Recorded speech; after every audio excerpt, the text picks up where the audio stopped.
करते रहोगे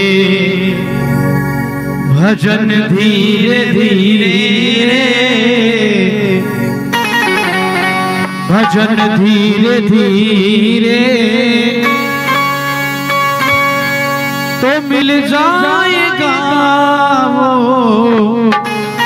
सजन धीरे धीरे।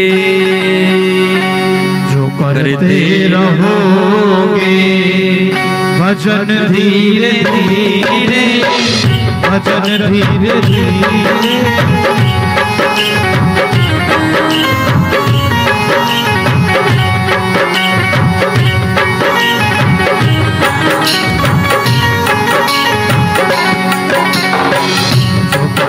रहोगे भजन धीरे धीरे, भजन धीरे धीरे तो मिल जाएगा, मिल जाएगा भजन धीरे धीरे करते रहोगे। महादेव बोले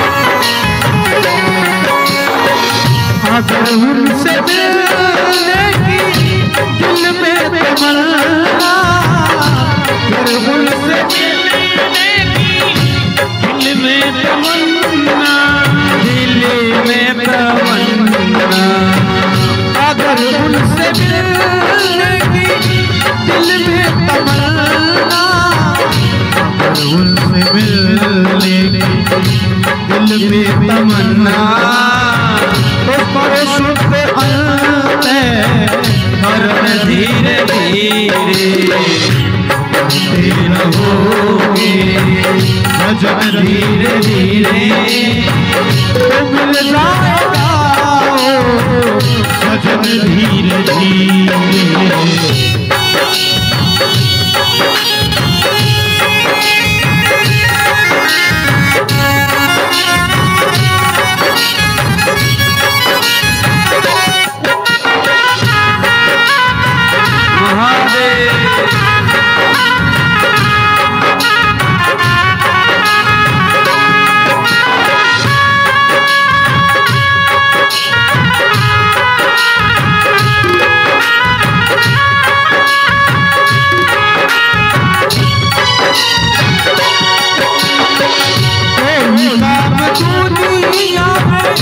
मुश्किल नहीं है कोई काम दुनिया में, मुश्किल नहीं है कोई काम दुनिया में, मुश्किल नहीं है, मुश्किल नहीं है।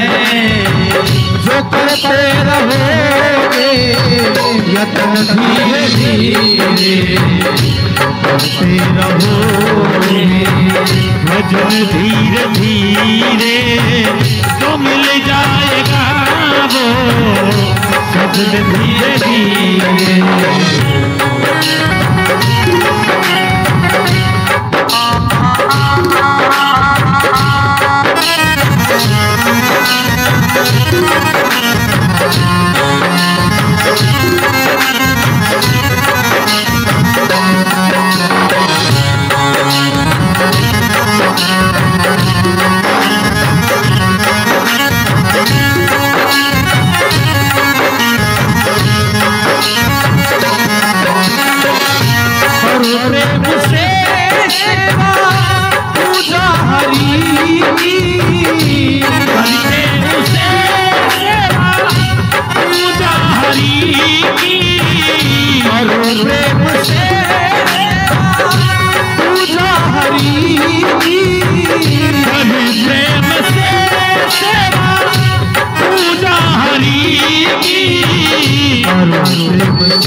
सेवा पूजा हरि की तो मिल जाएगा वो रतन धीरे धीरे रहोगे भजन धीरे धीरे तो मिल जाएगा वो सजन धीरे धीरे तो मिल जाएगा मिल जाएगा सजन धीरे धीरे सजन धीरे। बोल शंकर भगवान की जय, बोल महाविष्णु भगवान की जय, बोल पार्वती पते हर हर महादेव शंभो। जो करते रहोगे भजन धीरे धीरे तो हो जाएगा अंतकरण शुद्ध धीरे धीरे। जो करते रहोगे पूजा धीरे धीरे तो मिल जाएगा सजन धीरे धीरे। आप एक बार लाइन में लग जाओ, भक्ति की लाइन में, धीरे धीरे राम राम लेना तो करो, भगवान का भजन करना तो चालू करो, फिर देखो सज्जनों कितना आनंद आता है, कितनी सुख मिलता है, कितना स्मृति मिलती है। भाव और प्रेम से भगवान की ये कथा 88,000 ऋषि मुनि सुनाते हैं। मुनि गणों, हे भक्त गणों, करते रहो तुम भजन धीरे धीरे। जहां भी हो, भगवान का कथा चल रही हो, सत्संग हो रहा हो, भगवान का यज्ञ हो, कोई भी भगवत कार्य हो, उसमें हमें ये नहीं देखना चाहिए कि कराने वाला कौन है, करने वाला कौन है। हमें तो भगवान की भक्ति का रस लेना है। जिस दिन भगवान की कथा का रस लग जाएगा तो सज्जनों दौड़कर आप काफी दूर तक चले जाएंगे। भगवान की भक्ति में अमृत में रस जिन लग जाएगा, उस दिन छोड़ देंगे घर द्वार और पहुंच जाएंगे हरिद्वार। हमारी भागवत कथा हरिद्वार में हुई सज्जनों पिछली साल। तो गंगापुर के काफी भगत हरिद्वार में कथा सुनने गए, भागवत कथा। अब भगवान की कितने का टूट कृपा है हम पर। लोग तो गंगा जी नहाने के लिए तरसते हैं और भगवान ठाकुर जी की ऐसी कृपा है कि 9-10 दिन रोज गंगा के किनारे भागवत कथा करी। इधर से तो गंगा माई बह रही है और इधर से ज्ञान गंगा बह रही है। तो इसमें हमारी योग्यता थोड़ी, इसमें उस ठाकुर की योग्यता है। वो परमात्मा की कृपा है, वो परमात्मा हमसे ये कार्य करा रहे। हम तो एक निमित्त हैं। अर्जुन की तरह वो ईश्वर इस कार्य को करा रहे।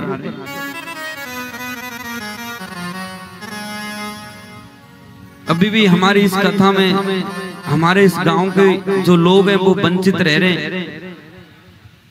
सज्जनों, बड़ी दुख की बात है। और खाली इतना ही है, तेरे मेरे के चक्कर में और बाहर से दूर दरार से लोग भुग्गा भर भर के कथा सुनने आ रहे हैं। कुंजेला से भुग्गा भर के कथा सुनने आ रहा है। आस पड़ोस गांवों से लोग आ रहे हैं। इधर गंगापुर से चलकर लोग यहाँ कथा सुनने आ रहे हैं। टेम्पो भरकर आज हमारे विश्राम थानेदार साहब की धर्मपत्नी भी कथा सुनने आई। काफी लोग दूर से भी कथा सुनने आ रहे हैं। हम यहाँ रहते हुए भी वंचित रह रहे हैं। सज्जनों, अगर कोई गांव का बच्चा संत बन जाए, महापुरुष बन जाए, तो उसकी ये दृष्टि नहीं रखनी चाहिए कि ये हमारा ही बच्चा है। क्योंकि सुखदेव मुनि वेद व्यास के पुत्र थे, फिर भी सुखदेव मुनि उनके सम्मान में खड़े होते थे। सुखदेव मुनि का जब कथा करने, सुखदेव मुनि भागवत कथा करने बैठे तो 88,000 ऋषि मुनि खड़े हुए। उन 88,000 ऋषि मुनि महात्माओं में व्यास जी भी थे, जो सुखदेव मुनि के पिताजी, और व्यास जी के पुत्र, व्यास जी के पिता पाराशर ऋषि भी थे, बड़े बड़े परदादा थे, अगस्त महर्षि थे, वशिष्ठ मुनि थे। सब खड़े हुए एक छोटा से बच्चे को देखकर कि ये महापुरुष आ गया। जिस चीज को हमने भी नहीं पाया उस चीज को ये सुखदेव मुनि 16 वर्ष के बच्चा ने पा लिया। इसलिए सज्जनों, ये बुद्धि से बिल्कुल विचार निकाल देना चाहिए कि तो हमारा ही लाला है, ये विचार रखना चाहिए ये भगवान का है, संत है, महापुरुष है। और इस कथा में अधिक से अधिक लाभ लेवे। जीवन में पता नहीं हमारा शरीर रहे नहीं रहे, आपका किसी का शरीर रहे नहीं रहे, कल का ही पता नहीं। तो भगवान ने आज हमें ये मौका दिया है तो इसमें से चूकना नहीं चाहिए, अधिक से अधिक इसका लाभ उठाना चाहिए। और सभी लोग भाव और प्रेम से बस्ती माता इसको हर्ष आलस से इस महापुराण कथा यज्ञ को, सजनों, हर कथावाचक की शैली अलग होती है, हर वक्ता के अंदर अलग अलग गुण होते हैं, वक्ता के अंदर अलग अलग भाव होते हैं।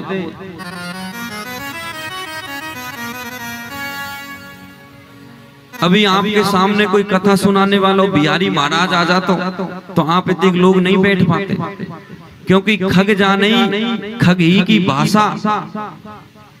परदेसी आदमी कोई कथा सुनने आ जाता तो आपको इतना ज्ञान नहीं मिलता, लेकिन हम आपकी भाषा को भी जानते हैं, हम आपकी जड़ को भी जानते हैं। हमें पता है इनको कैसे सुधारा जा सकेगा, इनको कैसे सतमार्ग में लगाया जा सकेगा, हम आपकी खोज तक जानते हैं। तो भगवान शंकर ने भी कहा था गरुड़ जी से, हे गरुड़, मेरी भाषा तू नहीं समझेगा, तू तेरे लोगों के बीच में जाके बैठ और उन्हीं से कथा सुन, खग जाने खग ही की भाषा। इसी तरह सज्जनों, हम आपके लिए इतना प्रयत्न कर रहे हैं, तुम तो जाके बढ़िया खर्राटे भर सो जाओ और हम यहाँ 11 बजे तक तो कीर्तन करें, 12 बजे, और फिर जाके यहाँ से जाने के बाद कथा भी पढ़ते, उसका अध्ययन भी करते, और सवेरे जल्दी यहाँ आ जाते, सब काम करवाते, दिन भर कथा करते। तो हम कोई मशीन थोड़ी है, हम भी तुम्हारी तरह ही है, लेकिन किन के लिए कर रहे हैं? तुम्हारे लिए। अगर हम ज्यादा पढ़ेंगे, अच्छी चीज खोजेंगे, तो तुमको अच्छी चीज बताएंगे। क्योंकि कोई वक्ता डायरेक्ट नहीं बैठ सकता, पहले उसको पढ़ना पड़ता है, अभ्यास करना पड़ता है, और अभ्यास होने के बाद उस बात को कह सकेगा। नहीं तो महाराज हाथ पांव धर धर धर धर कांपने लग जाए माइक के सामने बैठने से। तुम बैठ के देखो, बिगर अभ्यास के कोई कार्य नहीं होता। इसलिए सज्जनों, हम आप लोगों के लिए मेहनत करते हैं, हम आप लोगों के लिए भूखे भी रहते हैं कि भैया हम हमारे गांव वालों को अच्छी से अच्छी कथा सुनाएं,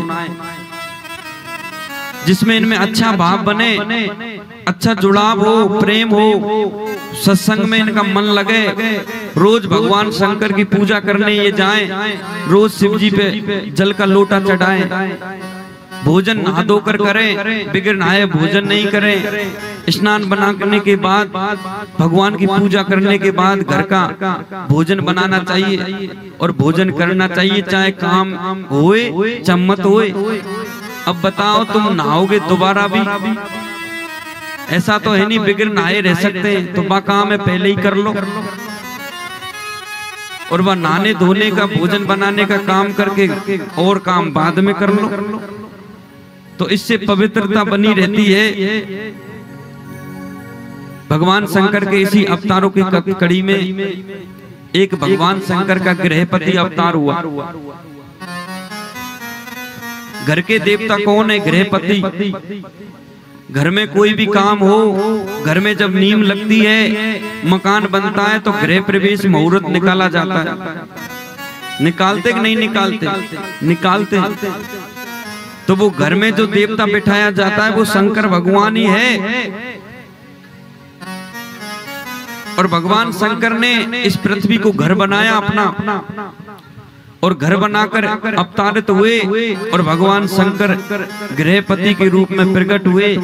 बोल गृहपति भगवान की जय, बोल गृहपति अवतार की जय। शैलनंद महर्षि के पुत्र बनकर भगवान शंकर आए। सूजी महाराज 88,000 ऋषि मुनियों को सुनाते हैं, मुनि गणों, हे भक्त गणों, सर्वभंबा के गर्भ से भगवान का यहाँ अवतार होता है, गृहपति का। अकाल मृत्यु को हरने वाले, घर में सुख शांति देने वाले ये सदाशिव गृहपति के रूप में प्रकट हुए। इसलिए सज्जनों, भगवान शंकर की पूजा आप घर में भी कर सकते हैं। शिव जी को घर में बिठाएं और गृह प्रवेश जब किया जाता है, जब शंकर भगवान को घर में लिया जाता है, घर में किस तरह की शिवलिंग रख सकते हैं? घर में नर्मदेश्वर महादेव रख सकते हैं, घर में मूर्ति रूप महादेव रख सकते हैं, अंगूठे के जैसी शिवलिंग हम घर में रख सकते हैं। और लेकिन अंगूठा से बड़ी हुए तो बाकी लिए अलग ही बनाना पड़े शिवालय, घर, और उसको अलग बनाकर घर में ही उसका पूजन कर सकते, अर्चन कर सकते हैं। इसी तरह भगवान शंकर का एक अवतार और होता है, समुद्र से यक्षेश्वर अवतार, जो भगवान शंकर जगत का कल्याण करने के लिए, हमने समुद्र मंथन की आपको कथा सुनाई। नीलकंठ रूप धारण भगवान शंकर ने किया विष का, और भगवान शंकर का नीलकंठ के रूप में अवतार होता है। बोले नीलकंठ महादेव की जय, बोले यक्षेश्वर अवतार की जय। सूजी महाराज 88 महर्षियों को ये भगवान शंकर के अवतारों की कथा सुनाते हैं। इसी अवतारों की कड़ी में ददिक्ष महर्षि के यहाँ भगवान शंकर पिपलाद रूप में अवतार लेते हैं, बटु के रूप में अवतार लेते हैं। सज्जनों, ये प्रकृति भगवान शिव की कृपा से चलती है, ये सृष्टि भगवान शिव की कृपा से चलती है।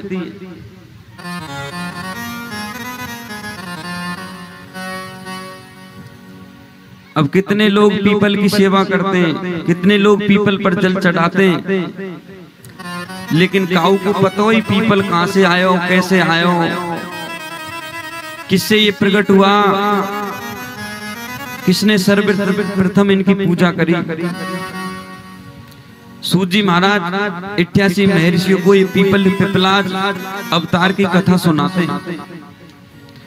पिपलादक्षयं परमो अवतारया महेशितो श्रवणाय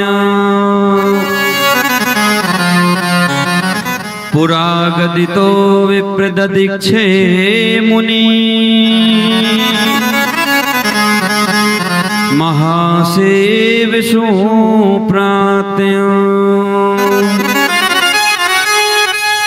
शुवेण यस्य संग्रामे येने विष्णुनया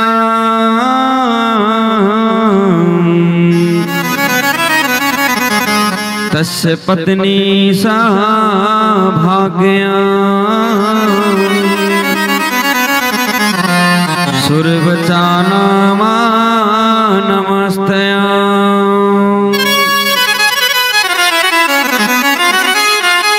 महापतिव्रता साध्वी यया सप्तदिवो कया तस्य मास्य महादेवो नाना लीला विशारदे नाना लीला विशारदे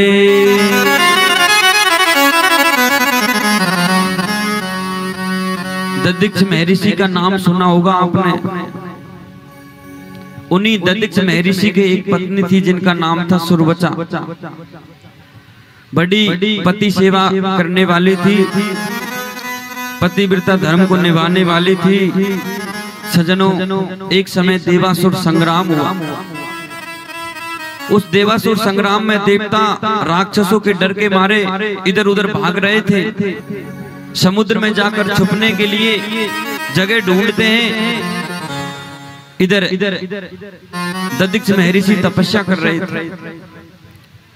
देवता आए और दधिक्ष महर्षि से कहा, महाराज ये हमारे अस्त्र शस्त्र हैं, आप इनको छुपा लो।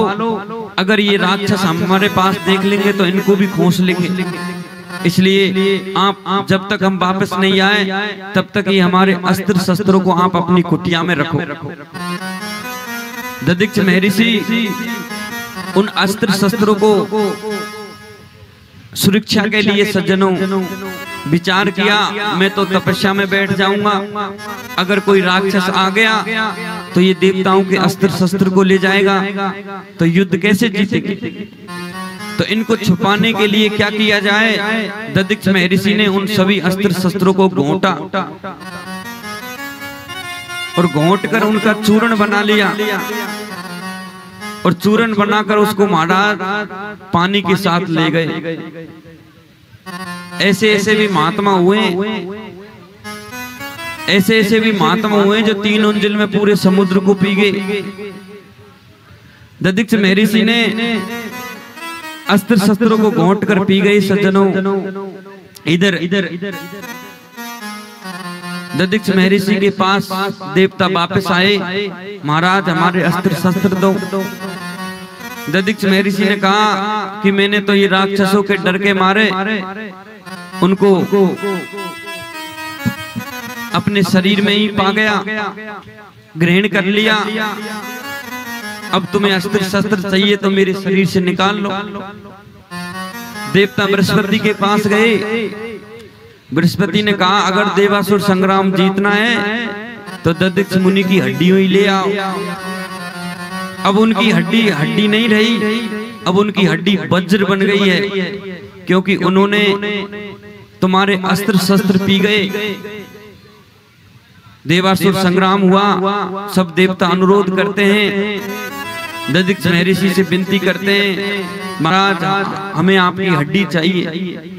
दधिक्ष महर्षि ने दान में देवताओं को अपनी हड्डी भी दे दी। बैठ गए। कपिला गऊ को बुलाया। कपिला गऊ ने दधिक्ष महर्षि की चमड़ी को चाटने लगी, और चाटते चाटते उस चमड़ी को चाटते चाटते हड्डी निकाल दी। हड्डी निकाल दी। दधिक्ष महर्षि की हड्डियों को लेकर देवता स्वर्ग में गए।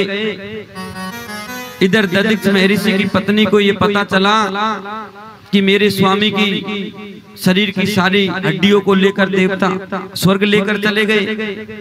तो सुरवचा गुस्सा हो गई और गुस्से में भरकर देवताओं को श्राप देने लगी।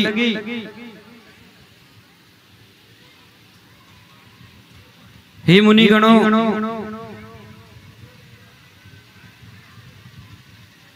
हे मुनिगणों, हे भक्तगणों,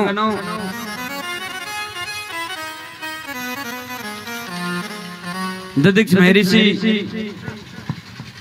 की पत्नी सुरवचा बड़ी पतिव्रता धर्म में रहने वाली थी, पति की आज्ञा मानने वाली थी।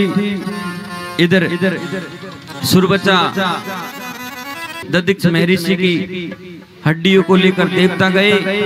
अब वो छोटा बच्चा था, उस छोटे बच्चे के शरीर की रोमों से एक वृक्ष की उत्पत्ति हुई, और वो वृक्ष उस बच्चे की ढाल बनकर रक्षा करने लगा। उसकी रक्षा करी। कपिला गऊ ने दया कर उस छोटे बच्चे को दूध पिलाया, और भगवान शंकर उस छोटे बच्चे में स्थापित हो जाते हैं, और भगवान शंकर का एक अवतार पिपलाज अवतार कहलाता है। जो पीपल का पेड़ है, पिपलाज वृक्ष है, ये पिपलाज अवतार भगवान शंकर का स्वरूप से प्रकट हुआ।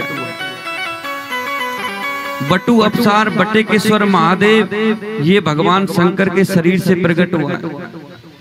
बड़का वृक्ष जिसको बटकेश्वर महादेव के नाम से जाना जाता है।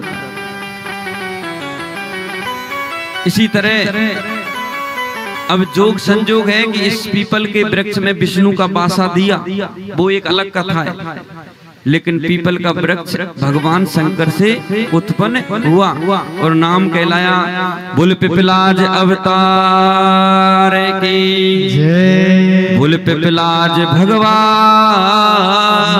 की जय, बुल पार्वती पते हर हर महादेव।